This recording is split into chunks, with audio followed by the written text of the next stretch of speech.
আওয়ামী লীগ ও ভারত সাম্প্রদায়িক দাঙ্গা বাঁধিয়ে নির্বাচন বানচালের চেষ্টা করতে পারে এমন আশঙ্কা প্রকাশ করে সবাইকে সজাগ থাকার আহ্বান জানিয়েছেন বিএনপির স্থায়ী কমিটির সদস্য গয়েশ্বরচন্দ্র রায়।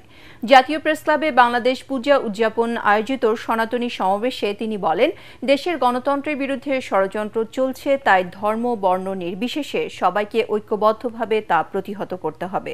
এতে দলের সিনিয়র যুগ্ম মহাসচিব রুহুল কবির রিজভী অভিযোগ করেন, শেখ হাসিনা বাংলাদেশকে সাম্প্রদায়িকতার তকমা লাগিয়ে নিজের ক্ষমতা দীর্ঘস্থায়ী করেছিল।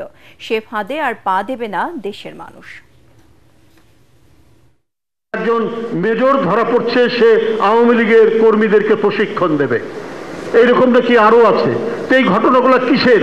কলকাতায় কার্যালয় আর বাংলাদেশের ভিতরে এই সমস্ত ঘটনার যে যোগসূত্র নেই তা বলা যাবে না। মাস্টার মাইন্ড হয়ে শেখ হাসিনা সেইখান থেকে বাংলাদেশ বিরোধী কার্যকলাপ শুরু করেছে।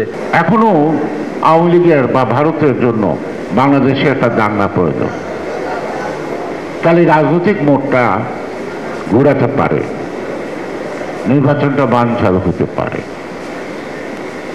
সেই জন্যই আমাদের সকলের সজাগ থাকতেই হবে আমাদের জাতীয় স্বার্থে। আপনারা একত্রিত থাকেন। ষড়যন্ত্র দেশে আছে, রাষ্ট্রে আছে, গণতন্ত্র নিয়ে আছে।